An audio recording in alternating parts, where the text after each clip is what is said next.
Catie, and welcome to Kitten Conundrum. Today I am joined by three special kittens and also the Preston family, as well as a representative from the Palo Alto Humane Society, and we're going to talk about fostering kittens in our community. So I'd like to introduce Andrew and Gina and Sophia, and then also Annabelle, and that one is Adam, and Adrian, the little kitten. And so how did you guys get into fostering kittens? Well, it was about 5 years ago, and I went over to my really good friend's house, and she had started fostering, and there were kittens all over her room, and I walked in, and I was in heaven. Kittens everywhere, and I just knew that I had to be a part of that. So I talked to my parents, and I asked them, pretty please, may I please foster cats? And we started with a litter, and we got attached, and then just it kept on coming. Kept going? Yeah. And so, Mom and Dad, how did you feel about Sophia's new interest in fostering cats? Oh, we were thrilled once we got across that it was her responsibility to take care of them and to feed them and to clean the litter out. And mostly she did. Every so often, Mom and Dad would help them kick in, but and it became a family affair because Sophie had school and other things to do, and it's a big commitment taking care of cats, especially little cats that are sometimes only days and weeks old. Yeah. And so I heard that you don't really keep the kittens for a long period of time. How does that usually work out? Well, on average, you keep the kittens from 2 to 4 weeks, but it could vary depending on size or illnesses. So what do you mean size? Like if they come to you when they're like super small, like are you trying to get them to a certain size? Yeah, you want to get them to 2 pounds so they can be spayed or neutered. If they're underweight or if they're young, that would probably be the cases where you need to keep them longer. Okay. And then did you go into this having to buy some like cages or Well, anything like it that? depends on the shelter. Okay. Most shelters will give you the basics, the food, water, litter, habitats. One thing that I would suggest for all foster parents are the heating pads, especially with the colder weather coming up. The kittens need something warm, so heating pads are a go-to. Yeah. And Gina, you said, I remember you talking earlier about how a lot of cats, or when you get the kittens, you have to kind of seclude them, right? To not have them in the rest of your house? Right. Well, we start out typically in Sophia's room so that they feel safe and comfortable. And we have usually a cage in there as well, but then she opens the cage and lets them run in her room and take over. But we also, it's for their safety as well. Yeah. We have other animals in the house. Okay. And we keep the other animals away from the kittens until they're capable of being trusted and being with the kittens. Right. So that usually works out. Yeah. And with these ones, these are not the cats that you are currently fostering. No. These are actually one of our producers' cats that she's fostering these. We may take them anyway. Right. But they seem to be pretty good. They're all pretty much asleep right now. They're wonderful. Yeah. And have you had any experiences where you actually adopted one of the cats or maybe A foster fail. Yes, we've had Very close. Yeah. I was very close to adopting one of my foster kittens. I was in love with him. Yeah. But I realized I needed to keep fostering. Yeah. So. And that's a great point. If you do have a foster fail, they call it affectionately, you really can't foster again for a period of time. And we enjoy continuing to foster. So we have to, turn the kittens over and wait sometimes only a day. Yeah. And we'll have another litter. Oh, So, wow. Just that quickly. And the litters, like, how big are they usually? Well, the litters we've had, we have had litters of 2 to 6. That's a lot. Yeah. It's a lot. Just running around your room the whole time. It's a lot. And so how often, because you go to school also, so when you're not at home, are your parents taking care of the kittens, or are they just kind of running around? Like, how much care and time do you think needs to be put into them getting cared for? Yeah, well, they sleep a lot during the day. Yeah. And then my mom will come into my room and she'll let them out and they'll play for a while. And then they'll come back in their cage, they'll have some food, and they'll fall right back asleep. And what kind of food do you give them? Well, that is one thing that the shelters will provide you. They're little pellets, and then there's also some soft food for baby cats, Okay. and that's what they eat. Yeah. They have to eat a lot because they have to grow. Yeah. And they poop a lot because of that too. How often would you say you have to feed them throughout the day?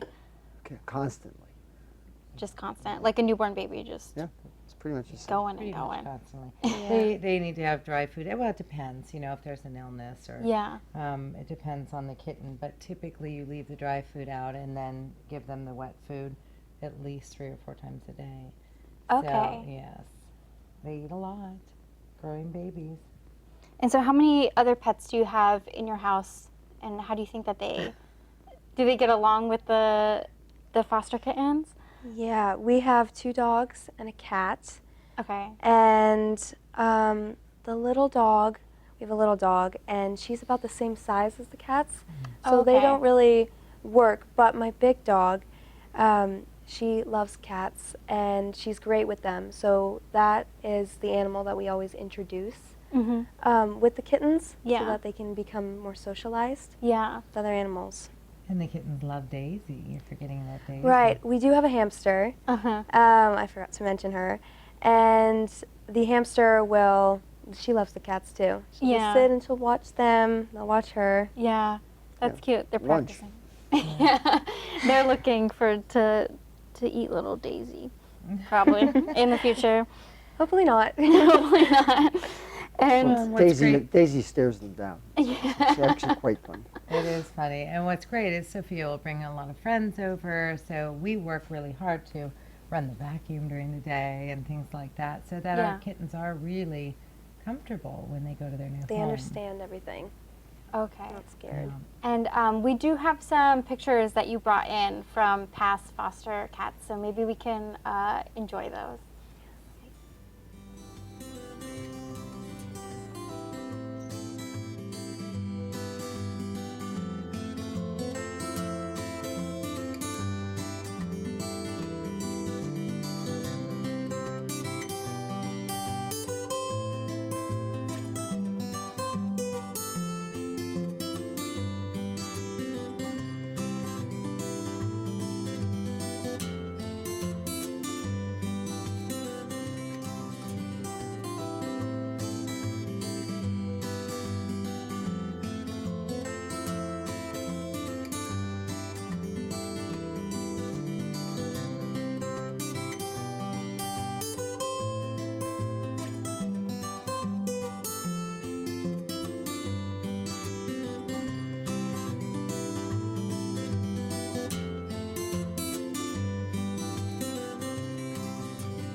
And so now we're back, and we're joined by Leonor, and you are the education manager at the Palo Alto Humane Yes, Society. I'm Leonor Delgado. I'm the education manager of Palo Alto Humane Society, and we at PAWS, that's our abbreviation. Thank you so much for inviting us on this program. Thank you so much. So we hope to hear more about what you do, and then also, just taking care of these foster cats, and what we can do as a community to kind of help from overpopulation of cats and making sure these guys have good homes and stuff like that. Yes, Palo Alto Humane Society has been around for more than 110 years, and we've always tried to help animals by keeping them out of the shelter and finding good solutions for them. So one of the ways we do that is we're actually a big clearinghouse, a hotline for people who call us when they find animals outside, and we direct them to the proper agencies when necessary. Or if they're cats and kittens, we give them advice. And we actually work to find volunteers, community outreach people who will go to visit these folks who found the cats and kittens and help them learn how to help the cats and kittens. Yeah, and so do you do, you said you do like public outreach and going out to places like this. How many cats would you say are in need of foster care, or little kittens? How many do you usually come by? We come by hundreds every year, and that's Yeah. just in the surrounding areas. We're in Palo Alto, and that's just Redwood City, Menlo Park, East Menlo Mountain Park, View. Mountain View, Yeah. East Palo Alto. East Palo Alto in particular, there are a lot of abandoned cats there, and Okay. people are always calling us. We found a mom and we found her kittens, and we try to help. And what usually is the cause of cats being found or left? Well, there are a lot of causes, but basically, I think it's the fact that the housing crisis here has contributed tremendously to people losing homes that they rent. Some of these people do take their animals with them. Others, they leave them out in the street. It's not Yeah. just cats, sometimes it's dogs as well. Yeah. Not everyone is conscientious and spays and neuters. So then you have a cat out in the street, and cats they find friends very quickly. Yeah. And suddenly we have more kittens. And there's actually been a spike in the number of kittens this year. It's been a very long kitten season. Yeah. And It's true. It's Really, true. yes, it has Yeah. been. We continue to get calls, and typically kitten season is over at this point, or darn near. Yeah, and we're still So- getting kittens. We still get calls about kittens. Palo Alto Humane Society runs a program called Kitties to Kitties. That's KIDDIES. right. To kitties. And we have young students starting kindergarten all the way through high school who learn how to socialize cats. We work in conjunction with the shelter actually from Mountain View, where we are, which is Silicon Valley Animal Control Authority. And these kittens meet our kitties, and they get to interact with more people, different people. Yeah. And we're at the same time, we're finding new fosters. When kids go home or when their parents are there and see how wonderful it is for their children to be interacting with, oh my goodness, look at I him. know. So sleepy. Yeah. With baby cats. And we've actually found fosters Yeah. for different groups as well as for the shelter. Yeah, it seems like almost word of mouth or people knowing other people who foster cats is the way that it kind of comes about. Because Sophia, that's what happened with you, is you saw your friend do it and then you wanted to do it. And who can resist this? I know, Yeah, you yeah. can't resist. I find myself No. looking at the little cats. I'm wondering, I'm wondering if the Mesmerized. mic is It's picking heaven. his fur up because he's just an angel. Yeah. He's so cute. And And it's really not a long commitment. It can be, as Sophia was saying, just a couple of weeks. So fostering is really a joy, and it's so necessary. yeah. And does someone have the option if they wanted to try fostering, but maybe they find like after 2 weeks it's not for them, they can just kind of Yeah, stop or maybe yeah. postpone it for a little bit? Absolutely. Yes, they certainly can. And most groups are very understanding of this. And yeah, that can be done. Yeah, that's really great, especially if someone wants to try, or try to help in the way that they can. What else can someone do if maybe they don't have the opportunity to foster a cat, but they love cats and kittens and they want to Okay, kind of yeah. help out? Actually, some of the cats that are out there, the moms who give birth to these kittens, who we trap and then bring in to be socialized, Yeah.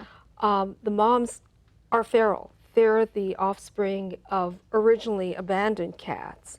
And they're too old in many cases to be socialized. Yeah. So we try to talk people into actually caring for the cats outside their home by feeding them, providing them with water, and monitoring their safety. And if they fall ill, they can call us again. And we have programs. Palo Alto Humane Society has a series of veterinary help programs in which we work with these people to have vet care for the cats, and then they're returned once they're well to their original area. Got it. And how long have you been with the Palo Alto Humane Society? Since 2011. Okay, so for a while now. Yeah. And there are other things, if I may add, that Oh, can sure. be done as well. Sophia, you might want to talk about some of your birthday parties and what you and your friends have done, which is tremendous. Yeah, I raised money as my birthday party. I had everybody donate to the 9 Lives Foundation, and that was my birthday gift. That's Well, really nice. One of the organizations in the area, there's so many. There's so thank many. goodness. Actually, we've worked with the same organizations. It's a small world it's a large number of fosters, but Right. it's a small world when it comes to the number of organizations that are involved with fostering and rescuing cats. Right. And Sophia, do you think you want to go, maybe keep doing this? Yeah, I think it's really beneficial. Yeah. How do you think it would help maybe other people? You know, like if you had more kids your age, like fostering kittens, or maybe just a family that wanted to do it. Well, Like, what has it taught you? it's taught me that these animals are in need, and Definitely. the more you do to help them, the better for Yeah. everyone, Absolutely. including these little guys. And many of the shelters are no-kill shelters, so they need the help. And they're Yeah. trying to find Yes. homes because they don't want to Yeah. euthanize them. Yeah, And, because and there's for dogs too. I mean, there's a lot of animals out there that need help. Yes. I mean, we've And- rescued a hamster. I mean, there's everything. Can rescue anything, yeah. Yeah, the animals that are in the shelters, many of them come from foster situations. As you said, they were returned to the foster group or the shelter at a certain age and a certain weight. They need to be 2 pounds before they can be spayed and neutered safely. Yeah. And then they go back to the shelter and they find permanent homes. Or in some cases, as you've experienced, people come to visit you if you're working for a outside rescue group, not necessarily a shelter. They come and visit you in your home, and they meet the cats and kittens that are being fostered, and sometimes the adoptions work out right there. And that's often a great Yeah, way it's because we really- can yeah. explain to them, about each kitten, the personality of the cat, right? And we're close to the kittens for the first 2 to 3 weeks. so- Yeah. And that's wonderful because people who've had the cats and kittens and know them better can give really great advice to new Yes, cat we people. sure can. And just speaking about, saying goodbye to these cats after, 2 weeks or so, to dear. make you emotional or sad, I'm sorry. But I guess I wonder about your guys' experience of, giving these cats back after you've taken care of them for a little while, to bring in a new litter. How is dealing with that? I'm not the right one to ask. Sophia does a marvelous job. I cry like a baby every time. Well, when it comes to saying goodbye, I have this image of my head of the kittens going to a happy home, and they're making another family happy. And I keep that in mind when I think about it, so I'm not too sad, because I know it's for a good cause, Yeah. and it's all worthwhile. And as soon as I'm done dropping these crazy kittens off, there's a new one. There's a new litter. Yeah, just and then waiting. it's exciting, and then That you needs start all help. over. And you're doing Silly. such a good job, and it's a tremendous Thank you. responsibility. Really is. And you've saved so many lives. Thank you. Thank you. And these guys are so adorable. They're really hard They're to amazing. not want to help and kind of take know. care of. We may have a foster fail here this evening. I was a foster family. Yeah, you said that you adopted your cat through Yes. through fostering. Yes. Yeah. Yeah. I had him for a few weeks, and I knew that was it. Yeah. But that's really great that you can do it and then end up with, a pet that you would have in your family. Yeah, for Sure. It's been with me for 11 years. Yeah, that's a long time. That's really great. And so, what can people at home, if they wanted to, we already said what they can do to help, but what's the importance really of like spaying and neutering your cats? Well, we advocate spaying and neutering as a way of controlling the population so that all the pets out there will have a happy home. That not every shelter is a no-kill shelter, and there are shelters throughout the country that are notorious for overpopulation and unfortunately euthanizing the cats and dogs Yeah. who do not get adopted within a certain amount of time just to make room for more. And it's very, very sad to read Yeah. about this. Yeah. And how easy is it for someone to become a foster parent? Simple. It's very easy. It really is easy. Really? And it depends on the organization. We had with, was it Community Cat Rescue? They actually spent a little more time with us, came to the house, Yeah. looked at the house, talked to the kids, right? Make sure everybody's really on board because it takes a village. It takes all the entire Right. family sometimes. Yeah. They do due diligence. They make sure you're not Yeah. going to be harmful to the cats. Yeah. Yeah, most rescue groups are like that. Yeah. They actually visit the site where the cats or kittens are going to be fostered. They give good advice. They help with placement of furniture, advice to give cages, and they also give the cages so That's that good. the cats can be kept there initially.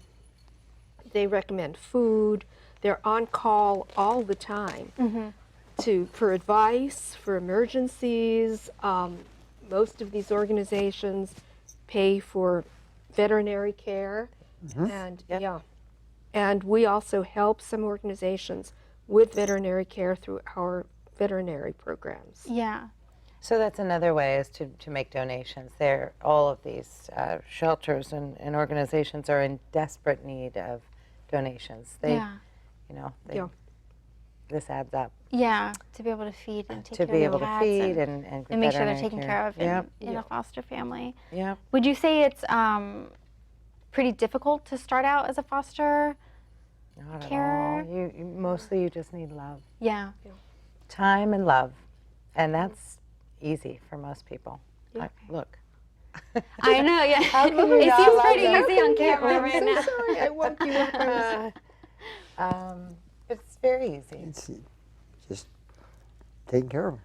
Yeah. I think a lot of people, when they think foster care, they think of maybe like a really long-term commitment or that it's just going to be a lot of work or something. But it's nice to see that, oh, you can It's actually... usually a short-term commitment. Sometimes with a rescue group, it could be a little longer than with a shelter, Yeah. but it is a short-term commitment. Yeah. And some people who are failed fosters, a couple of years later, are fostering again. Yeah. That's right. And so if someone wanted to, would they reach out like on your website or something to be able to do this? They could reach out on our website. I think you've seen it on the screen, or email us or find our phone number on the website, and we can connect people with different groups that Right. help cats and kittens. Right. So you're And all kinda dogs also. connected. Yeah, always Yeah. dogs. Dogs too. Yeah. And do you think that you're going to continue to foster cats for a while? What do you think, Sophia? Yes. At least till you're off to college or something. Yeah. Yeah. Hello. Hi, buddy. Yes, hi. I think some colleges even allow for fostering. Yeah, with I've heard of the some pets, people yeah. who bring their pets and stuff to college. So I would be surprised if they didn't allow for the fostering. They bring absolute joy Yeah. to the home, to all of us, so Yeah. it's worth it. And it's nice to do as a family too, because everybody has to help. And Sophia's at school, we chip in. Yeah. Her brother helps out too, and everybody gets connected. The Yeah. other animals help out. Yeah. It's a complete event. Yeah, lots of times in our Kitties to Kitties program, we have whole families come and they fall in love and want to foster and sign up either with the shelter or with the group that we recommend. So we've had a bunch of attendees who've become fosters Yeah. Yeah. It seems like Or something. adopters. and adopters. Yeah. Absolutely. I mean, I think just looking at a kitten, you don't really need, a huge explanation as to why you would want them around. They're super cute. They are. Okay, you need to hold one. Should I grab one? Me too. This one's Adrian. And when you see them play together as litters, as groups, a lot of the shelters are now asking you to take 2 cats as a adopter, so that they have somebody to play with. 'Cause, you're leaving them by themselves during the day while you're working and things like that. And animals take care of each other. They keep themselves They company. keep themselves. That's why we have 2 dogs. They play with each other. Yeah, absolutely. Yeah, they keep each other company. They play. They fall asleep hugging each other. And if people take only 1 kitten, we usually ask, "Do you have a younger cat at home who will play with this?" And that's a very good situation as well. Yeah. Because I think you mentioned that your cat actually trains the kittens. Uncle Yeah. Murray, yep, our older older cat now comes in and Well, it takes him a couple days to get used to the cats. Normally, he's like, get away from me. But then but that's he actually kicks all in. part of It's part of the great. Right, process. Yeah, It's it's great. part of he the gets process. attached. For the kittens. Yeah. Cats Yeah. usually react by saying, "Ooh, you're in my territory." Right. And then they say, "Oh, it's just a little baby, Yeah. and I like him, It's true. and let's play, Yeah. and It's let's good for the hug whole- and sleep together." And they actually socialize the kittens almost They as do. much as people That do. is Yeah. true. That is true. Well, these So foster everyone right away. I know. Everyone should follow. It's making me want to do it. Yeah. And if you're interested in finding worth out it. about foster groups, please get in touch with us at Palo Alto Humane Society. And if fostering Absolutely. is too much and a little daunting, just adopt. Just take them. Just take them. Take 2. Take That's 2 our if you motto. have no one else. Just take 2 cats so Take they 2. can be friends. Well, I want to thank you guys so much for coming on the show, for Thank teaching you for us. having us. Absolutely, for teaching us all about fostering these little guys and maybe inspiring someone else out there to do it as well. And that's going to be it for Kitten Conundrum. So Thank you so much. Thank you. Thank you so much for watching, and we'll see you next time.